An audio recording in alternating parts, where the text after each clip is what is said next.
Déjeme saludar al maestro Pepe Reveles, más de 50 años en el periodismo, flamante Premio Nacional de Periodismo, autor de Necropolítica y Narcogobierno. Saludo también al maestro Paco Cruz, más de 47 años en el periodismo, autor de una larga lista de libros como Las Damas del Poder, García Luna, El Señor de la Muerte, Tierra Narca y La Guerra que nos ocultan. Y saludo a nuestro amigo, el abogado César Gutiérrez Priego, quien usted ya conoce, parte de esta familia sin censura, el abogado César Gutiérrez Priego, abogado especialista en Derecho Penal, Derecho Militar y Seguridad Nacional. Querido Pepe, ¿cómo estás? Te saludo primero a ti.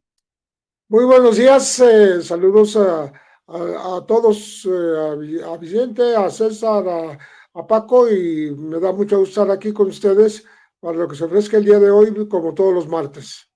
A ver, mi querido Pepe Reveles, dame tu opinión de esta propuesta del presidente nacional del PAN, Jorge Romero, señalado de ser el líder del cártel inmobiliario. Fíjense, escuchen bien, por favor. Atención, atención. Jorge Romero propone cadena perpetua para funcionarios cómplices del crimen organizado. Achis, achis. Desde el PAN de García Luna. ¿Será que van a meter al saco también a Felipe Calderón? Hay pleito en el Edén blanquiazul para que se lleven tan pesadito. Ahí también está Ricky Riquín, Profugín, perdón, Canallí. A veces los políticos, desde el ego, desde la soberbia de querer mostrar quién es don Juan Chinguetas, abren la boca y ay, mi querido Pepe Reveles, cadena perpetua, dicen desde el PAN para los corruptos, los políticos corruptos. Sí, no sé en quién esté pensando Jorge Romero o en quién esté pensando como objetivo de los ataques de su partido tan mermado, ¿no? En este momento tan disminuido, el Partido de Acción Nacional todavía existe, pero bueno, ahí está dando patadas de ahogado y ayudándose de lo que es la política punitiva, o sea, pensando que más cárcel implica más solución a los problemas de cualquier índole, ¿no? Particularmente los del narcotráfico y aquellos que tienen que ver con el narcotráfico y algún posible encubrimiento por parte de autoridades. Obviamente está hablando de autoridades diferentes a las del Partido de Acción Nacional, porque es sabido, como tú lo acabas de mencionar, que en tiempos del Calderonato y en tiempos del propio Vicente Fox hubo una gran cobertura para el crimen organizado. La mejor prueba de que esto ocurrió, pues es el ingeniero Genaro García Luna, que está condenado a 58 años de prisión en los Estados Unidos, después de haber sido demostrado cómo desde el poder, o sea, desde la titularidad de la Secretaría de Seguridad Pública Federal y antes desde la Agencia Federal de Investigación, estuvo protegiendo al cártel de Sinaloa, al grupo delincuencial al cual se le encomendó atacar y al cual favoreció de mil maneras, no nada más con avisos y prevenciones para que se cuidara si iba a haber algún ataque del gobierno, algún ingreso de fuerzas federales, del ejército, de la marina a su territorio, etcétera, etcétera, sino que le enviaba personal de la propia Secretaría de Seguridad Pública dándoles viáticos para hacer trabajo sucio en favor del cártel de Sinaloa. O sea, más connivencia, complicidad, más coparticipación con la delincuencia organizada no puede haber, ¿no? García Luna lo hizo al 100%, cumplió al 100% con el cártel de Sinaloa, más que con el propio gobierno al que supuestamente servía, al de Felipe Calderón. Por eso está condenado en Estados Unidos y no por otras razones. No hay nada que se haya inventado, sino que todo está contenido en este juicio que lo llevó a la condena pues propiamente de por vida. Esa condena que está pidiendo justamente eh, Jorge Romero para los mexicanos de ahora que puedan ser señalados como cómplices o de cobertura del narcotráfico. Me imagino que está refiriéndose a políticos, no propiamente de su partido, sino de cualquier otro, gobernantes, no de su partido, sino de cualquier otro, y pues ya veremos si realmente pueden fincar alguna acusación con suficientes datos como para que se pudiera dar esa posible cadena perpetua que en México, curiosamente, pues no opera una pena de este tipo. Bueno, no opera la pena de muerte. Y cadenas perpetuas las sustituyen por, digamos, 150, 200 o 300 años de prisión, que es lo que hace normalmente la judicatura cuando dicta sentencias, las dicta de tal manera que superen toda una vida de cualquier ser humano.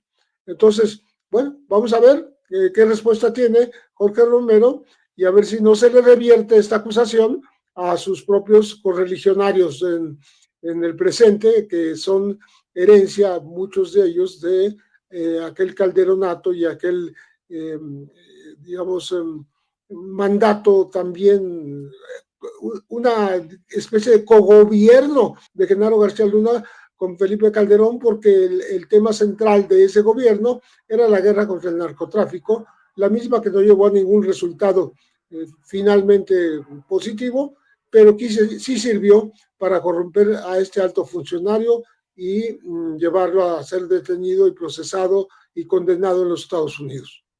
Por cierto, atención, atención. También hay información que desde Palacio Nacional, con asesoría del Ejército, hay una orden de no viajar a Estados Unidos a los políticos de Morena. Perdón, falsa alarma. Lo dice Pedro Ferriz Híjar en redes sociales.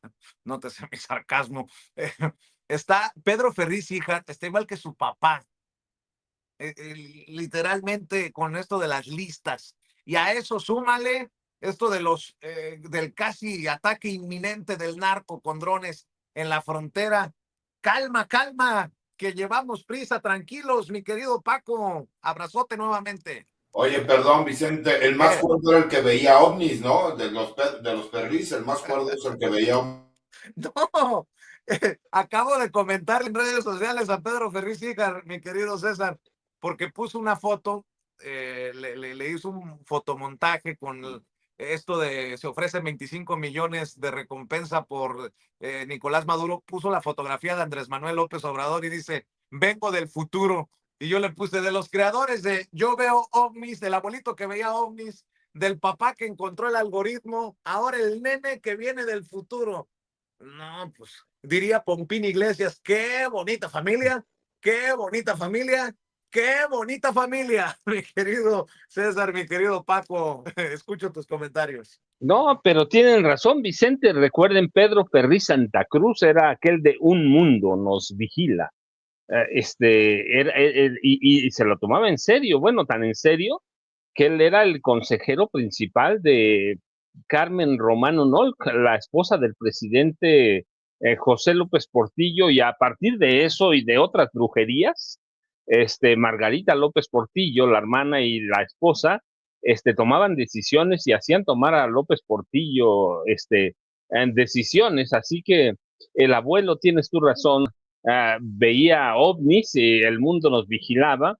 Luego el hijo encontró el algoritmo del fraude en las elecciones de 2024 y en lo que sigue ya, mira, pero que creo que hasta la hija está involucrada por ahí. Pero mira, Vicente, nada más para hacer un añadido a lo de Pepe, pues no, pues si Jorge Romero Herrera verdaderamente supongamos que sea serio, supongamos que sea seria su propuesta, pues mira, al primero que tienen que encarcelar es a Felipe Calderón Hinojosa, cadena perpetua, ¿sí?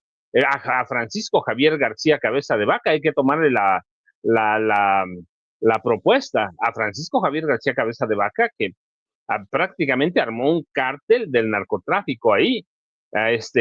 Luego tienes al exgobernador de Jalisco de Movimiento Ciudadano, Enrique Alfaro Ramírez, que también tenía como, armó una estructura criminal de gobierno, no lo digo yo, está documentado todo eso, ¿no? Luego tendría que encarcelar a Enrique Peña Nieto. Ese es narco, pero desde que era gobernador del Estado de México, no lo digo ahora. Y luego tendría que encarcelar a Miguel Ángel Osorio Chong, que fue secretario de Gobernación, y él fue el que le terció o le entregó a través de empresas fantasma 750 millones de dólares a Genaro García Luna, y ahí está la UIF, que lo documentó. Y yo recuerdo hace tiempo un tipo que fue presidente de la legislatura de Baja California, que se llama David Lozano Pérez, seguramente vive. Él pidió que investigaran a Ernesto Rufo Appel porque tenía nexos con el narcotráfico y había documentado su enriquecimiento ilícito. Así que no, hombre, panistas hay de sobra, Vicente. Allí podría empezar, y podría empezar por él mismo, como cabecilla de mafioso del cártel inmobiliario, y tampoco lo decimos nosotros, eso lo tiene investigado el gobierno de la Ciudad de México desde que Claudia Sheinbaum Pardo era la jefa de gobierno. Así que dice Pepe bien, se da un disparo en el pie, no, hombre, va a encarcelar, el PAN se va a quedar sin militantes distinguidos, pues todos están vinculados al narco, así que tendría que tener mucho cuidado, pero si es serio, mira, ahí está su primera lista para a los que puede encarcelar para condenarlos a este tipo que fue socio de, es que los dos, Miguel Ángel Osorio Chong y Cabeza de Vaca, fueron socios de García Luna y por lo tanto de Felipe Calderón, así que tiene su primera lista, Vicente. Y luego lo otro, mira, lo de los drones, pues es una mera vacilada, verdaderamente, no lo digo ahora, lo dije mucho antes, pero el día que platiqué con Mike Vigil, aquí hace como 10 años, aquí ya lo dijimos, los cárteles usan drones, es cierto, para atacarse entre ellos mismos, pero los usan sobre todo para enviar droga a Estados Unidos. Su negocio es el envío de droga. Ningún capo, por tonto que sea, se va a atrever ninguno a ordenar un ataque contra fuerzas de Estados Unidos. Mike Vigil lo dice bien, el negocio de ellos no es matar a agentes de Estados Unidos, el negocio de ellos en Estados Unidos es vender droga, y van a hacer lo que sea por pasar droga. Atacar a un elemento cualquiera de la policía, del ejército, de la Guardia Nacional de Estados Unidos, atacarlo a uno implicaría verdaderamente el principio de su fin, porque los buscarían hasta el fin, hasta el rinconcito más escondido del mundo. Así que los capos no van a tragar lumbre, Vicente. Pero Estados Unidos está buscando una justificación. Yo te comentaba por dos razones. Una, porque necesitan más presupuesto para desarrollar sus drones. Ahora que están vinculados a la guerra en Ucrania, descubrieron que drones, los rusos, drones, los turcos, drones, los chinos, y Estados Unidos, hay imágenes, fueron a Alemania a una exhibición y le estaban cargando una granada grande, pero granada de mano, y eso lo superaron hace mucho los rusos. Entonces, lo que están haciendo senadores de Estados Unidos y la agencia responsable del desarrollo de la drónica en Estados Unidos, drónica como arma letal, como arma de ataque, lo que están haciendo es presionar al presidente Donald Trump para que les otorgue un poco más de presupuesto, para que puedan empezar a desarrollar la drónica como lo han hecho Rusia, China y Turquía. ¿Te acuerdas? Bueno, Irán no le pide nada a nadie. Los drones de Irán fueron fundamentales para desarmar el escudo el escudo de acero que Estados Unidos le había construido a Israel. Entonces han descubierto ahora que están en la frontera con México que tienen drones, sí, más adelantados que los de los capos, pero no tienen drones comparados como los que se han usado en Europa o en Oriente Medio. Eso por un lado. Por el otro, los cárteles mexicanos tienen drones comerciales, Vicente, ¿no? Sí se atacan entre ellos, los van a usar para atacarse entre ellos, a la policía mexicana, al ejército mexicano, tienen armamento para eso, incluso tienen mejor armamento, es muy reciente, pero se van a atacar entre ellos, no van a atacar a Estados Unidos. Lo que están haciendo es en Estados Unidos buscando pretextos, pero también, acuérdate, ese grupo que rodea a Donald Trump es extrema derecha, y ellos adorarían una intervención militar en México, y también ese es otro eje que lo están así como picando, decimos en mi pueblo, le están dando armas, pero de que los cárteles en México vayan a atacar a Estados Unidos, no, Vicente, no son drones para eso, y los usan por lo menos desde hace 10 años que tienen drones comerciales y para atacarse entre ellos mismos, pero para pasar droga, que ese es su negocio, Vicente. Así es, y quiero ofrecer una disculpa porque me quedé corto con el tema de los ferries, querido César Gutiérrez Priego. La querida Angélica, nuestra productora, me dice, ¿y por qué no mencionaste a Dore, la hija de Pedro Ferriz de Con? Andy no está de vacaciones, está en Tokio tejiendo nuevas redes de corrupción junto con Daniel Asaf. Están allá para diseñar la siguiente fase del saqueo, lavado de dinero internacional con empresas fantasmas, contratos simulados y estructuras opacas disfrazadas de consultoría. ¡A la madre! Bueno, en fin. Mi querido César Gutiérrez Priego, déjame también poner sobre la mesa un tema que tú traes en tu columna, que es la Operación Liberación, un ejemplo de la campaña, de la estrategia contra la extorsión. Esto es lo que escribes en La Silla Rota, mi querido César. Un abrazote.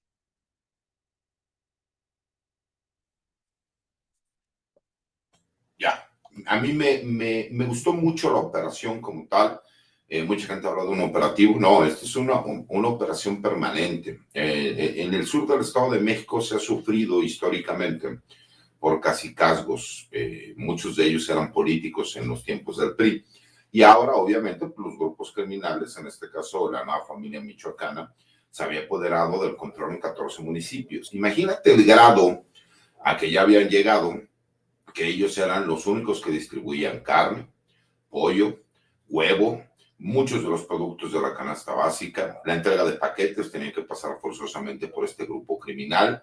Obviamente todo lo que tenía que ver, porque es un lugar que se sigue desarrollando mucho, todo lo que tenía que ver con la construcción, ellos eran los únicos que podían vender estos productos. Se tenía que hacer forzosamente en las tiendas, que aunque veíamos tiendas de marca, a lo mejor como Construrama, no pertenecían a Construrama, sino que ellos se habían apoderado de alguien que en su momento tuvo la concesión y ellos ponían a la gente que ellos querían y que forzosamente tenía que ser comprado para ellos.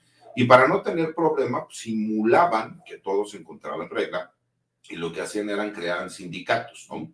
Estos sindicatos, había sindicatos de transportistas, sindicatos de taxistas, de colectivos, y lo que hacían era que por medio de la fuerza a los sindicatos reales que habían sido formados por estos trabajadores, pues por medio de la extorsión, de las amenazas, del levantón, como se le conoce comúnmente, que es legalmente un secuestro express, pues ellos tomaron el control creando ciertos sindicatos. Y es un problema real que existía, pero que nadie le había entrado de frente. Y hay que recordar, ¿no?, cómo hace al poco más de un mes, o cerca de un mes, el gobierno de México, por medio de la Secretaría de Seguridad y Protección Ciudadana y el Gabinete de Seguridad, dieron a conocer esta estrategia nacional en contra de la extorsión, ¿no? Y que el número de denuncias, el 089, es un delito que, si bien es cierto, se necesita querella de parte, después de presentarse la denuncia, ya no se revictimiza, en este caso a la víctima, sino que de oficio se inicia una investigación.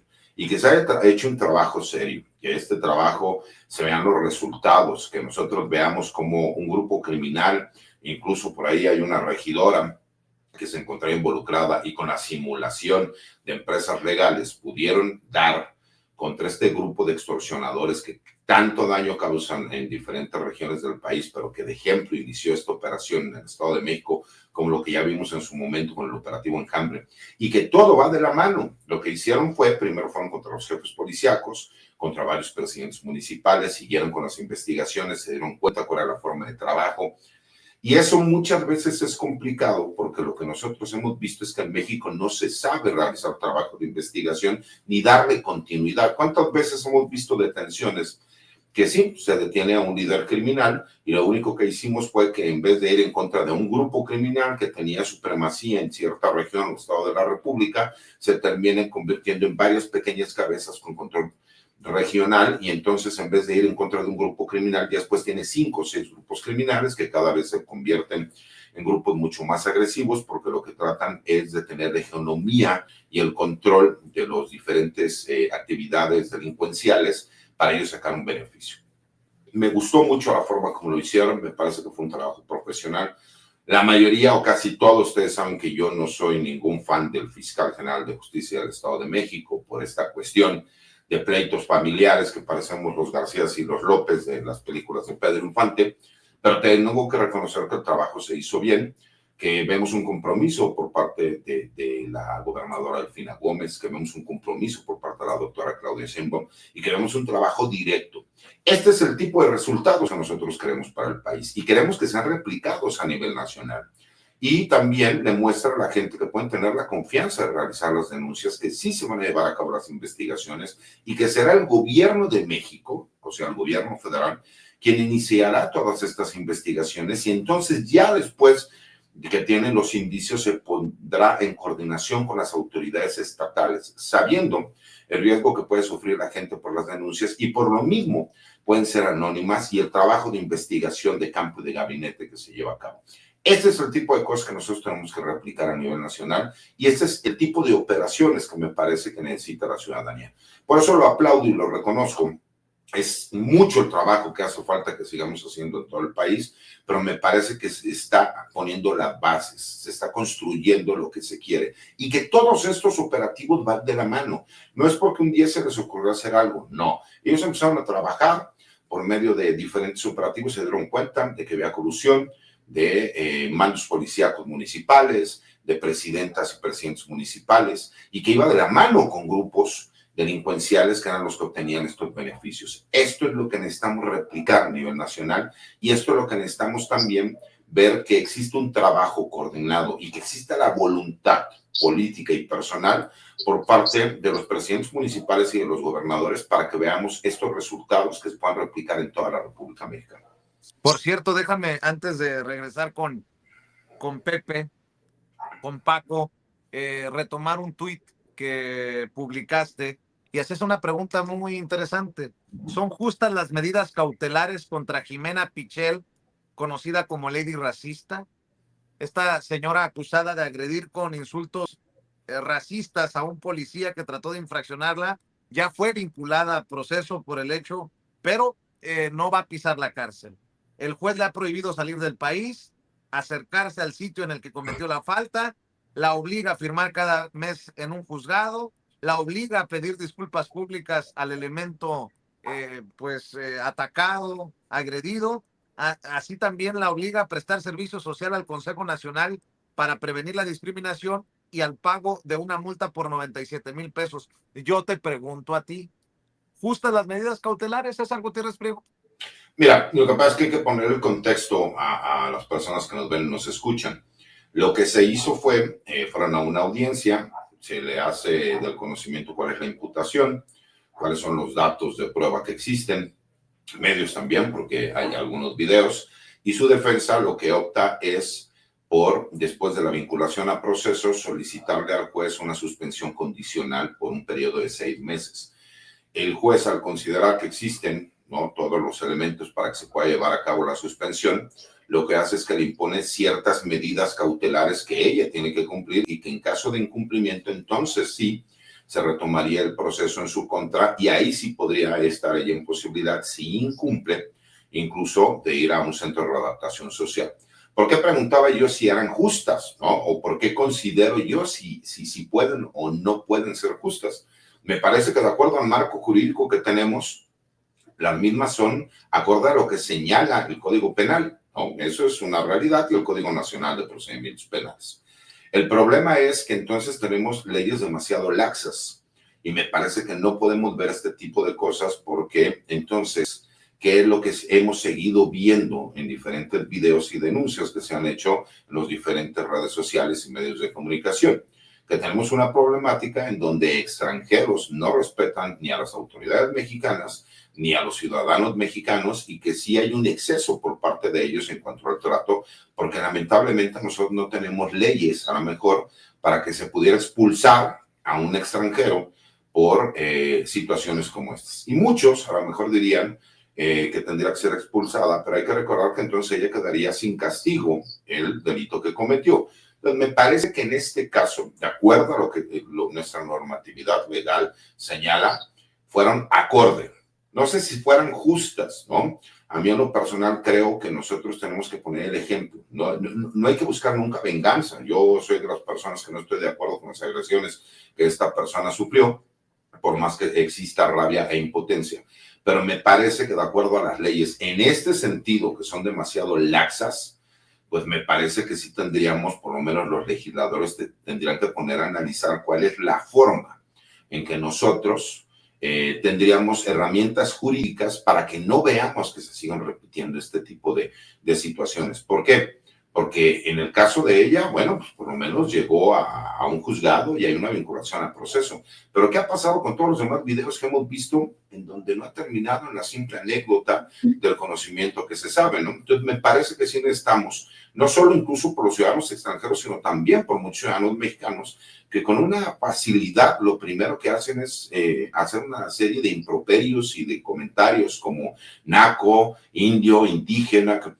Y eso me parece que nosotros tenemos que frenarlo. Y la única forma de hacerlo es con leyes que sean acorde a, pues obviamente, los delitos que ellos están cometiendo. Claro, en momentos en que, eh, perdón por la risita, pero yo sé que es la que calienta. Lorenzo Córdoba dice que él no se burló de los pueblos originarios. Mi querido Pepe Reveles, se llega también el primer informe de gobierno de la presidenta. Ya viene el primer, qué rápido pasa el tiempo, el primer informe de la presidenta en términos de seguridad. Creo que si bien hay mucho que avanzar, podría tener su eh, sección con más resultados, salvo que tú digas otra cosa, Pepe Reveles. No, absolutamente de acuerdo, pero yo quisiera comentar algo que seguramente tendrá que ser incluido en ese informe. Yo veo esta operación Liberación, muy bien llamada, por cierto, muy adecuada, ahí en el Estado de México, estos 14 municipios que fueron donde se descubrió todo un entramado que tenía propiamente esclavizados a los habitantes de esos municipios por grupos delincuenciales que practican, bueno, tienen redes de extorsión, tienen cobro de piso, tienen acaparamiento de productos básicos, imponen sobreprecios a estos propios productos primarios de alimentación y también de construcción, a servicios como los taxis, servicios como los de estafeta, como menciona en su artículo,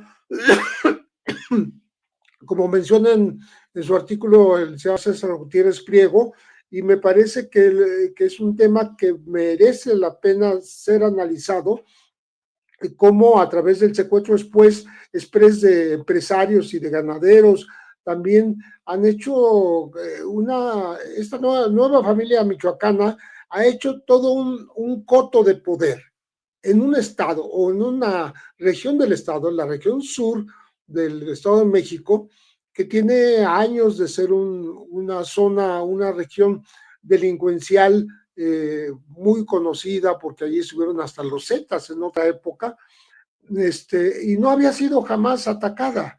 Ahora me parece que es importantísimo este operativo, esta Operación Liberación, porque lo que se hizo fue localizar 63 comercios que operan como tales, como establecimientos comerciales, pero que en realidad son los lugares en donde se acapara, una vez que fueron secuestrados de manera express sus dueños, acaparan todos los productos y es donde se obliga a comprar a la gente y donde se ponen precios que pueden ser hasta el 400%, 400% de los precios normales. Y esto lo estuvo soportando la gente, lo ha estado soportando durante mucho tiempo y no había autoridad que le pusiera remedio. Creo que es un ejemplo de cómo un grupo delincuencial, en este caso la Nueva Familia Michoacana, puede imponer su ley que pues propiamente incluye todos los ámbitos de la vida cotidiana, ¿no? Para tener sometida a una población, tenerla sometida y trabajando para ellos, porque no nada más tienen que pagar sobreprecio, sino tienen que acudir a los transportes que ellos mismos tienen también la mafia controlada del transporte de carga y transporte de personas. Entonces, ese es realmente un tema que si ojalá se pudiera extender a otros sitios del país, ¿no? Así no hubiéramos visto en Veracruz cómo era atacada y después exhibida en un video y molestada en su persona esta maestra de 62 años y luego taxista también para complementar su ingreso familiar, cómo fue extorsionada, amenazada, sometida, arrodillada en el piso y al final terminó muriendo esta mujer. Ahora se dice que dio un infarto, pero bueno, yo la verdad no sé, no me consta de que haya muerto, pero de todas maneras, quiero decir que eso se presta cuando hay un grupo delincuencial que está operando en un lugar y que tiene dominada a toda la sociedad, a todos los municipios. Es que estamos hablando del Estado de México, que me recuerda, no me extrañaría que aparecieran ahí, por ejemplo, grupos de autodefensa, por Tejupilco, por Sultepec, abajo de Iztapan de la Sal, porque son demasiados agravios los que han sufrido durante años, ¿no? Ahora, por fin, la autoridad entró a poner un poco de orden, pero me recuerda cómo las autodefensas de Michoacán nacieron justamente de esta indignación de que ya la delincuencia había llegado a extremos como cobrar por la banqueta de cada casa, cobrar por cada niño que iba a la escuela, llevarse a las jovencitas de secundaria, secuestrarlas. Me acuerdo que lo describió muy bien el doctor Mireles en su época y justificando el por qué se había convertido en un jefe de las autodefensas. Entonces, no dudaría que aquí en esta zona del Estado de México también surgieran esas autodefensas porque pues es necesario que la población pueda organizarse y protestar en contra de esta delincuencia que se impone. Bueno, ahora ya entró la autoridad, pero qué bueno, y esperemos que ahí continúe y no se vaya tan pronto, porque si no van a volver a las andadas.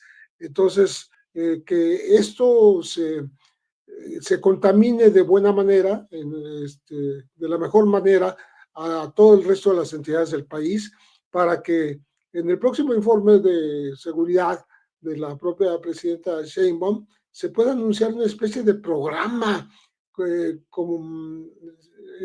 digamos que copiando o calcando lo que es esta operación Liberación, porque es lo que necesitan muchas entidades del país, que están justamente sometidas en estos vacíos de poder en varias regiones de muchas entidades de la República. el Estado de México, que es tu estado, mi querido Paco, el centro de atención por lo que pone en la mesa el abogado César Gutiérrez Priego y lo que comenta Pepe Rebeles. Mira, Pepe, César y Vicente, sí tiene razón César, es un operativo bien diseñado, bien delineado. El problema es que siempre va a faltar, porque estos personajes responden o respondían a los intereses de los hermanos Olascuaga, el Pez y el Fish, Olascuaga, Hurtado Olascuaga, los dos, no lo digo ahora, desde 2008 vengo publicando los nombres. Yo te platiqué hace una semana, no te platiqué, sí, creo que fue a Jaime. Estoy arreglando mi casa allá en Tierra Caliente, ¿sí? Yo lo he platicado, tengo una casita pequeña, 209 metros cuadrados, construida de adobe todavía. Así que imagínense con estas aguas lo que está pasando. Bueno, por ejemplo, si compro un camión de arena, que no he comprado un camión de arena, pero un tercio es para la maña. Si compro varilla hoy no sé a cómo está pero si compro varilla, digamos, a 1,000 pesos, tú sabes que ahí 150, 200 pesos son para la maña, pero todo el mundo lo sabe, todo el pueblo. No digo a dónde, porque justamente ese es el peligro, pero lo estoy haciendo hace apenas 2 semanas. Y la familia opera ahí desde 2008 y son los mismos, hasta hoy. Hasta hoy son los mismos. Los hermanos Hurtado o Lascuaga controlan toda esa zona de Tierra Caliente que incluye partes de Guerrero, a partes de Michoacán, a partes del Estado de México. Este operativo fue bien, está bien, pero mañana o pasado el Fish y el Fresas van a reconstruir otra vez, lo van a reconstruir.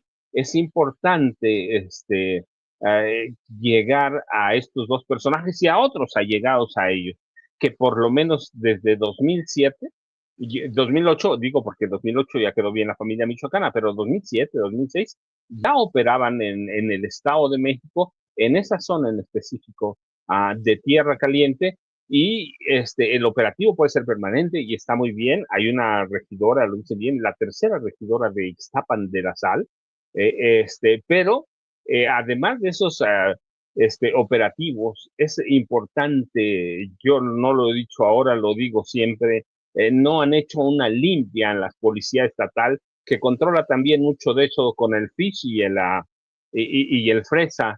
Y para mí, mientras no hagan Delfina Gómez Álvarez, a la gobernadora del Estado de México, no ordene una limpia de comandantes de la policía del Estado de México, y después haya presencia permanente de la Guardia Nacional, del el Ejército Mexicano, de la Marina. ¿Y por qué digo la Marina? Y no tenemos mar. Porque hemos tenido cuarteles de la Marina sin haber mar, los hemos tenido en Tierra Caliente, a donde casi nunca llueve a veces, los hemos tenido. Entonces, mientras no haya operativos permanentes, el problema va a ser como un círculo vicioso. Así que qué bueno que lo hicieron, pero qué malo, porque eh, es importante en eso, como la extorsión la controlan ellos hace por lo menos desde 2008, y pues nombres, apellidos, allí están en mis libros, ¿sí? En La guerra que nos ocultan tiene toda la carrera de los hermanos Hurtado o Lascuaga, nombres, apellidos, cómo operan, a dónde operan, y apenas están dando resultados, mira, desde 2008. Entonces, qué bueno que la presidenta Claudia Sheinbaum Pardo tomó acciones en eso, pero pues siempre va a hacer falta. En el municipio donde está mi casa, por ejemplo, no sé, hoy no he ido a comprar, no he pedido que compren, pero mañana pasado me van a pedir materiales para construcción y ya les platicaré, pero la maña va a seguir operando porque así opera desde 2008, mientras no haya golpes contundentes a toda esa mafia que formaron el Fish y el Fresa. Hoy la gente le llama la nueva familia michoacana. Yo en mis libros está desde 2008, para mí sigue siendo la familia michoacana, y en 2016, ahí está Guerra Narca, nombres, apellidos, municipios, todo, cómo operan, cómo controlan políticamente el área. Mientras no haya un operativo definitivo y en los 3 estados. Eso se va a replicar. Qué bueno que lo hicieron. Ojalá lo mantengan y ojalá lleguen al Fish y al Fresa, que conozco o son familiares en el manejo de esos nombres, y son los mismos, son los mismos. No tengo ningún problema en decirlo. Son los mismos desde 2008 hasta acá, nada más para que vean cuánto han sobrevivido, cuánto han vivido de la extorsión, del narco, de la trata de personas y de la trata de personas, de mujeres con fines de prostitución, Vicente. Muy bien. A ver, César, 2 cositas. Ahora que nos enteramos que los nuevos ministros de la Suprema Corte de Justicia de la Nación van a ser multados por el INE, por el tema de los acordeones, que Hugo Aguilar será multado con 39,712 pesos, Loretta Ortiz con 127,508, Yasmín Esquivel con 95,490, Lenia Batres con 44,690, la maestra Estela Ríos con 62,905, Aristides Guerrero con 40,277, Asael Figueroa con 47,179, Irving Espinosa con 39,599 y por último Irene Herrerías con 69,015. Estoy con el Jesús en la boca. Por este tema, ¿no hay multa para ti, César, que fuiste candidato?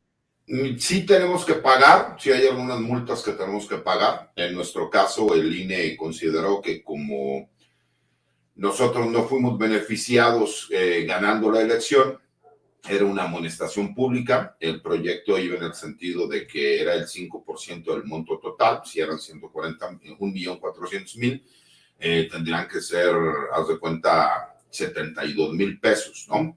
Pero terminó en una amonestación pública. Sí tenemos otro tipo de multas. Por ejemplo, en mi caso, por haber ingresado ciertos gastos después del tercer día y cosas de ese estilo, pero pues todo tiene que ver con el área de fiscalización.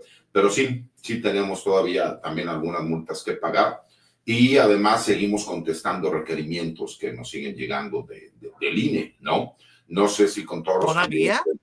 Sí, por supuesto. O sea, yo creo, no sé los demás candidatos, no he tenido contacto con ninguno de ellos, pero yo creo que más de 1,000 requerimientos nos han estado llegando, porque todas las quejas que se mencionan o que se realizan a nivel nacional en donde se menciona el nombre de alguno de los candidatos, me imagino que también la mayoría de candidatas y candidatos que ganaron para ministras y ministros han tenido que estar contestando lo mismo. A todos los que nos hacen mención, ya sea por medio de acordeones en físico o lo que se consideró también como acordeones digitales, nosotros tenemos que estar dando respuesta. Entonces, no es mentira, yo creo que más de 1,100 requerimientos hemos tenido que estar contestando. ¡La madre! E incluso, ya sabes, quejas de algunos pseudoperiodistas que por ahí inventaron cosas y que en todas les hemos dado palo y que a lo mejor por eso andan ardidos y molestos. Perdón, yo sé que otro candidato a ministro no puede utilizar ese lenguaje, pero incluso me vi suavecito. Pero sí, seguimos contestando al día de hoy. No sé si todos los demás candidatos les ha tocado, pero por lo menos en mi caso sí. Porque además no sé, te voy a poner un ejemplo. Si alguien publicó una encuesta, pues hubo 100 personas que se quejaron por la encuesta, entonces nosotros tenemos que contestar en la encuesta. Y queramos o no, pues la mayoría de los candidatos participamos en muchas de esas encuestas y en muchas salimos beneficiados, ¿no?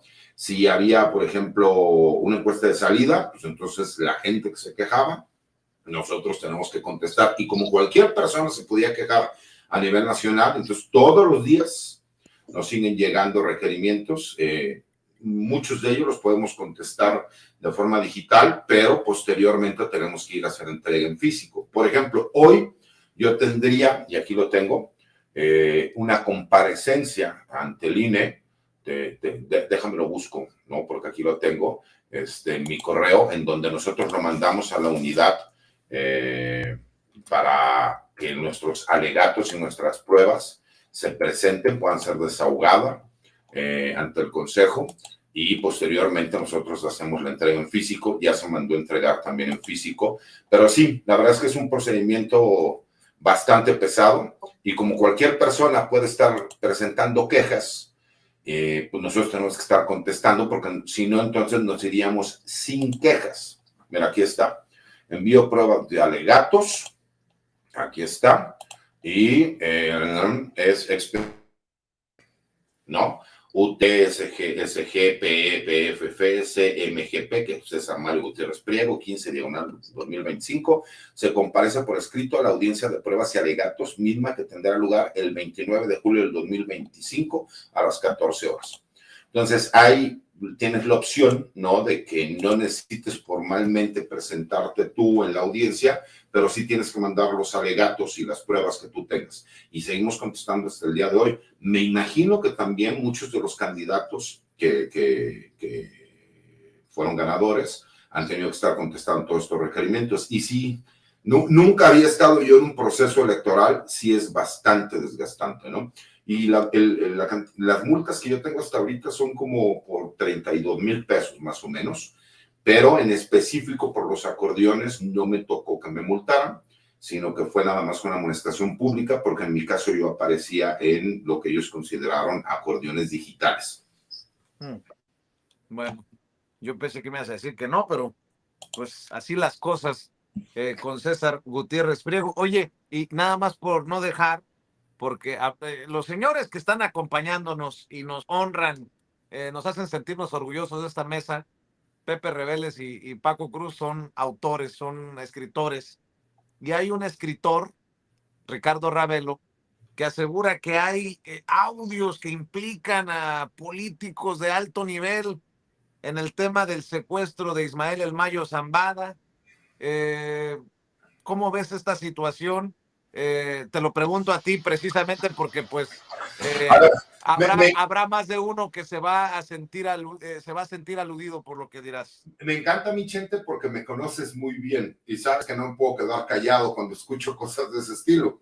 Entonces, exprimes bien el juguito, ¿no? A la carne. Mira, a mí en lo personal se me hacen con una imaginación tremenda, ¿no? A lo mejor, no lo sé, ¿no? Ellos dicen tener ese tipo de pruebas. Yo te puedo decir, es público, yo publiqué que van a detener al general Salvador Cienfuegos y lo puse en una columna y lo publiqué. Y un periodista que aunque no conozco y muchas veces he chocado en mis puntos de vista, pero que reconozco y respeto, es Jesús Esquivel. Y Jesús Esquivel en su libro A sus órdenes, mi general, él dice que al igual que yo, él tuvo conocimiento, pero que no tuvo la comprobación, que por eso no lo publicó. Y además porque él en Estados Unidos, si él hubiera publicado algo, él estaría cometiendo un delito, porque eso es involucrarte en contra de una investigación abierta por parte del gobierno federal. En mi caso, que yo lo publiqué, dices, ok, pero él sí por lo menos da todas las pruebas y los indicios con documentos oficiales. Yo desafortunadamente vi una entrevista que le hacen a este señor Ravelo con Meme Yamel y ver lo que a mi parecer el señor se encontraba tomado dando la entrevista y haciendo aseveraciones, o sea, lo que yo digo, ¿no? A mí me salieron a criticar todos aquellos, el canibalismo desde la izquierda, desde la derecha, desde la ultraderecha, la izquierda buena ondita y la izquierda que iba pasando, a quererme criticar porque me tardé 28 años en sacar los audios de la esposa de Zedillo en su relación con narcotraficantes. Ahí están, fue cuando tuve la oportunidad de hacerlo, ¿no? Y pues para mí era muy importante que la gente conociera cuál era la realidad y que para mí ese fue un narcogobierno. Yo en lo personal, mi querido Vicente, si ellos dicen que supuestamente existen audios, pues que los muestren, ¿no? Porque a mí lo que me parece es que pues, es una gente con demasiada imaginación, ¿no? Y que pertenece a un grupo de supuestos investigadores en donde me parece que la imaginación que tienen, pues siempre es con el interés de sacar un beneficio. ¿Y por qué te lo digo así? ¿No? Porque de las pocas cosas que yo lo he escuchado hablar del caso donde se involucra Ernesto Zedillo y a su familia, lo que dice es una sarta de estupideces que no tiene ninguna razón, ¿no? Y que se va como con la parte oficialista. Ahorita escuchar lo que supuestamente existe en audios, pues es muy fácil que lo muestren, ¿no? Porque si no, entonces sigues con esta narrativa de que en México no se hace nada en contra de los grupos criminales. Se le han pasado diciendo que López Obrador supuestamente protegía al cártel de Sinaloa porque saludó a su mamá. Y todos sabemos que fue, a lo mejor hoy se le critica, pero en un acto de educación con una señora de la tercera edad que fue a buscarlo porque quería entregarle una carta para que la pudieran apoyar para una visa humanitaria, el presidente dijo, ¿cómo la señora va a venir caminando si no puede caminar en una zona de difícil acceso? Yo voy personalmente y alguien perversamente grabó el video. Sí, se dice que tienen todas estas pruebas, que las muestren, mi querido Vicente. El problema es que siguen ellos alimentando una narrativa. Yo en lo personal te lo puedo decir, ojalá y muestre estos audios Ricardo Ravelo, pero a mí me parece que hay demasiada imaginación por parte de él, y lo poco que yo he leído de casos que yo conozco personalmente, la verdad es que avienta una bola de mentiras que a mí en lo personal me parece una ficción el que un personaje como Ricardo Ravelo, que además es un resentido con los gobiernos de izquierda y públicamente lo ha dicho, y que además lo vea salir a una entrevista, a mi parecer, borracho, pues le resta toda credibilidad a lo que está diciendo. ¿A qué te refieres con en serio? ¿Alguien puede creer que la sección segunda de la defensa, inteligencia militar, iba a poner como nombre clave cabecita de algodón al expresidente López Obrador en informes de inteligencia militar confidenciales? Mira, lo que pasa es que ahorita ya están sacando una nota distinta. En un principio dijeron que supuestamente información de inteligencia militar, la inteligencia militar se hace por medio de la sección segunda del GAIN, o sea, la gente que conoce de estos temas sabe en dónde es donde se obtiene la información referente a seguridad nacional, grupos criminales, y que supuestamente ellos le habían puesto como nombre clave al presidente Cabecita de Algodón, lo cual se me hizo a mí, pues obviamente completamente fuera de todo lugar, ¿no? Ahora ya sale otra periodista que sí considero que el trabajo que está realizando es medianamente serio, y dice que de acuerdo a estos correos electrónicos filtrados por Guacamaya, que es lo que yo sigo diciendo, si se sabe que es una filtración de correos electrónicos, que además no tenemos certeza de que existan o no existan, porque la misma Secretaría de la Defensa Nacional ha salido a deslindarse, donde señalan que supuestamente había un marino, al que le decían el Popeye, que él le hace del conocimiento al grupo delictivo de la Barredora y a la gente cercana a Bermúdez Requena, que supuestamente alguien desde Palacio Nacional, a quien se le podía identificar como Cabecita de Algodón, había ordenado que los investigaran. Es completamente distinto un informe en donde se haga ese señalamiento a que digan que supuestamente la sección segunda puso con nombre clave al presidente de la República como Cabecita de Algodón. Son cosas completamente distintas, pero sirve por las narrativas que empiezan a señalar, mi querido Vicente. Y que aquí yo le pregunto a Paco y a Pepe, que ellos conocen también del tema, si en la sección segunda pondrían como nombre clave del presidente de México como Cabecita de Algodón, si ellos creen que algo así podría ser cierto. A ver, tus opiniones para cerrar, Pepe Reveles. Bueno, a mí me Pepe no parece vino, que pero... sí, allá está arriba Pepe, ya te lo decía, no vino, no lo vi. Acá está Pepe. se puede llegar al absurdo, ¿no? En este tipo de conversaciones, una escalada de absurdos basados desde el principio en una información falsa o atribuida, por ejemplo, a estos cables de Wikileaks, ¿no? Y sí, me parece absurdo que le hubieran puesto el nombre clave Cabecita de Algodón al expresidente Andrés Manuel López Obrador, ¿no? Pero aquí lo que interesa saber es los contenidos, y si en estos contenidos se dice la verdad, ¿no? Porque resulta que ahora podemos tomar a Wikileaks como fuente de todas nuestras informaciones, las que queramos inventar, y la gente lo va a dar por cierto, porque los cables de Wikileaks pues se publicaron algunos, pero parece que son infinitas, son una infinita fuente de información durante tantos años, ¿no? Entonces, a mí me parece sospechoso eso de entrada, y por supuesto, estoy de acuerdo con el licenciado César Gutiérrez Priego, en que muchas personas se trepan en la oportunidad para explotar lo que a ellos les conviene, lo que ellos quieren decir, y lo dice por boca de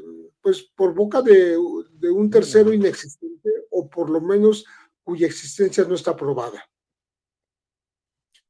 Paco, por cierto, Pepe Reveles no tiene cuenta en redes sociales, pero siempre reconocemos sus 50 años de periodismo, su premio nacional, sus premios de periodismo, sobre todo este más reciente Premio Nacional de Periodismo, y le decimos que es autor de Necropolítica y Narcogobierno, este libro que está viendo en pantalla. Querido Paco, tus comentarios para cerrar. Vicente, César, Pepe, el problema es que ahora todo el mundo tiene sus listas, ¿no? Hay una fiebre de listas. Desde que Simón Levy sacó sus listas, todo mundo tiene una lista, todo mundo tiene sus videos, sus grabaciones. De pronto yo tengo la impresión ya de que esto ya se volvió una chunga.